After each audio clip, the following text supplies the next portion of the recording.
രവി മേനോൻ, ഇപ്പോൾ ഇതിനകത്ത് ഇപ്പോൾ എസ് പി വെങ്കടേഷിൻ്റെ പാട്ടുകൾക്ക് ഒരു താളവും ഒരു ഭാവവും പ്രത്യേകമായി ഉണ്ടായിരുന്നു. അദ്ദേഹം ഒരു പുതിയ തന്നെ ഒരു കാലം സൃഷ്ടിച്ചു എന്ന് താങ്കൾ പറഞ്ഞല്ലോ. ആ നിലയ്ക്ക് ഒരു സ്പെഷ്യാലിറ്റി അദ്ദേഹത്തിൻ്റെ പാട്ടുകൾ നിലനിർത്തിയിരുന്നു. കേട്ടാൽ തന്നെ അതിലൊരു S P Venkatesh touch feel ചെയ്ത് തരുന്നില്ല. ഇപ്പോൾ റഹ്മാനെ കുറിച്ചൊക്കെ നമ്മളത് പറയുമല്ലോ. ആ നിലയ്ക്ക് ഒരു character, S P Venkatesh character cinema പാട്ടുകൾക്ക് കൊണ്ടുവരാൻ കഴിഞ്ഞ ഒരാളായിരുന്നു അദ്ദേഹം. തീർച്ചയായിട്ടും ആ ക്യാരക്ടറാണ് അദ്ദേഹത്തെ വേറിട്ട് നിർത്തിയത്. കാരണം നമുക്ക് എപ്പോ വേണമെങ്കിലും എസ് പി വെങ്കടേഷിന്റെ BGM അല്ലെങ്കിൽ ഇൻട്രോ മ്യൂസിക് ബിറ്റ് കേട്ടാൽ തന്നെ അത് എസ് പി വെങ്കടേഷ് ആണെന്ന് പറയാൻ കഴിയും. അങ്ങനെ പറയാൻ കഴിയുന്ന സംഗീത സംവിധായകർ അന്നുണ്ടായിരുന്നു. ഇപ്പൊ അത് കുറഞ്ഞു വരികയാണെന്ന് എനിക്ക് തോന്നാറുണ്ട്. പക്ഷെ ഏത് നിമിഷം എനിക്ക് പിന്നീട് അത്ഭുതം തോന്നിയിട്ടുള്ളത്, പിൽക്കാലത്ത് നമ്മൾ എസ് പി വെങ്കടേഷിനെ പറ്റി വല്ലപ്പോഴൊക്കെ എഴുതുന്ന സമയത്താണ് ആളുകൾ എത്രത്തോളം ആ സംഗീതത്തിന് അഡിക്റ്റായി മാറിയിരുന്നത് എന്ന് നമ്മൾ തിരിച്ചറിയുന്നത്. അത്രയും എത്രയോ പേരുടെ ഗൃഹാതുരത്വത്തിന്റെ ഭാഗമായിട്ട് അവർ മനസ്സിൽ കൊണ്ടു നടക്കുന്ന ഈണങ്ങളാണ് എസ് പി വെങ്കടേഷിൻ്റെത് എന്നത് വലിയൊരു തിരിച്ചറിവായിരുന്നു എനിക്ക്. ശരി, താങ്ക് യു രവി മേനോൻ ഈ സമയത്ത് പ്രതികരിച്ചതിന്. എസ് പി വെങ്കടേഷ് എന്ന് പറയുന്ന സംഗീത സംവിധായകൻ മലയാളികളുടെ ഈ നേരത്തെ പറഞ്ഞതുപോലെ അവരുടെ ചലച്ചിത്ര ഗാന സ്മൃതികളിലെ സാന്നിധ്യം, അല്ലെങ്കിൽ വൈകാരിക തലങ്ങളിലെ സാന്നിധ്യം, മനുഷ്യ ജീവിതത്തിലെ എല്ലാ വൈകാരിക ഭാവങ്ങൾക്കും ഒപ്പിച്ചിട്ടുള്ള മനോഹരമായ ഗാനങ്ങൾ അദ്ദേഹം ഉണ്ടാക്കി. ഈ പറഞ്ഞ വിരഹത്തിൻ്റെ, പ്രണയത്തിൻ്റെ, ആഘോഷത്തിൻ്റെ, സന്തോഷത്തിൻ്റെ, മഴയുടെ മനോഹരമായ പാട്ടുകൾ ഉണ്ടാക്കിയ ഒരാൾ. മലയാളത്തിലെ സൂപ്പർ താരങ്ങളായിട്ടുള്ള മമ്മൂട്ടിയുടെയും മോഹൻലാലിൻ്റെയും ഒരു കാലത്തെ അവരുടെ പെർഫോമൻസുമായി ബന്ധപ്പെട്ട നമ്മുടെ ഏറ്റവും മികച്ച ഓർമ്മകളുടെ ഭാഗമായി ഇദ്ദേഹത്തിൻ്റെ പാട്ടുകളുണ്ട്. അദ്ദേഹം ഉണ്ടാക്കിയിട്ടുള്ള ബാക്ക്ഗ്രൗണ്ട് സ്കോറുകളുണ്ട്. അത് പ്രത്യേകം എടുത്തു പറയേണ്ട കാര്യമാണ്. മമ്മൂട്ടിയുടെ ഒരു കാലത്തിൻ്റെ ഓർമ്മയാണ് ജോണി വാക്കർ എന്ന് പറയുന്ന സിനിമ.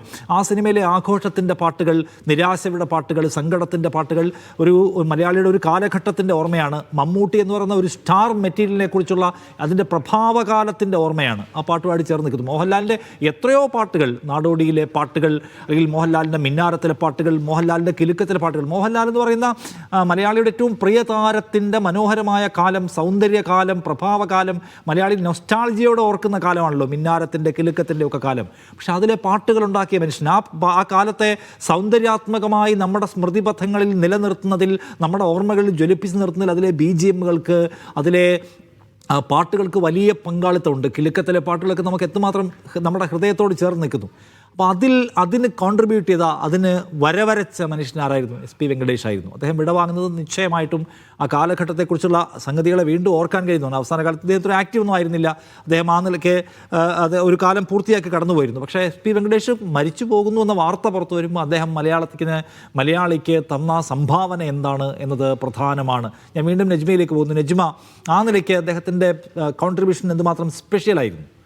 പക്ഷെ അത് പറഞ്ഞതുപോലെ തന്നെ എസ് പി വെങ്കടേഷ് ഒരു മൗനമായി കടന്നുപോയി എന്ന് തന്നെ പറയണം. പക്ഷേ അദ്ദേഹം ഉണ്ടാക്കി വെച്ചതിനൊരു ഒച്ചയുണ്ടായിരുന്നു. നമ്മുടെയൊക്കെ ജീവിതത്തിലെ എല്ലാ പരിസരങ്ങളിലും, എല്ലാ ഇമോഷനുകളിലൊക്കെ അദ്ദേഹത്തെ നമ്മൾ കേട്ടിരുന്നു എന്നുള്ളതാണ്. ഇപ്പോൾ നമ്മൾ നേരത്തെ പറഞ്ഞ പോലെ കിലുക്കത്തിലെ പാട്ടുകൾ ഒരു എക്സ്ട്രീമായിട്ട്, ഒരു ആഘോഷത്തിൻ്റെ രൂപത്തിൽ അങ്ങനെ നിൽക്കുമ്പോൾ, അതിന് ഇപ്പുറത്തേക്ക് നോക്കുമ്പോൾ മിന്നാരത്തിൽ അതിൻ്റെ നേരെ ഓപ്പോസിറ്റ് ആയിട്ടുള്ള ആ തരത്തിൽ എക്സ്ട്രീമായിട്ടുള്ള പാട്ടുകൾ ഇങ്ങനെ നിൽക്കുകയാണ്, താരാട്ട് പാട്ടുകളായിട്ടൊക്കെ. അപ്പോൾ ആ സിനിമകളെ ഇന്നും നമുക്ക് ആ പശ്ചാത്തല സംഗീതമില്ലാതെ, അദ്ദേഹത്തിൻ്റെ മറ്റു പാട്ടുകളില്ലാതെ ഒന്നും നമുക്ക് ആ സിനിമയെ പോലും ഉൾക്കൊള്ളാൻ പറ്റില്ല എന്നുള്ളതാണ്. ആ തരത്തിലേക്ക് സിനിമയ്ക്കൊപ്പം സഞ്ചരിച്ച പാട്ടുകൾ, ഒരു തരത്തിൽ ഒരു സിനിമ തുടങ്ങി അത് പുരോഗമിക്കുന്നത് ആ പാട്ടുകളിലൂടെയാണ്. അതിനെ മാറ്റി നിർത്തി നമുക്ക് ആ സിനിമയെ കാണാൻ പറ്റില്ല എന്നുള്ളതാണ്.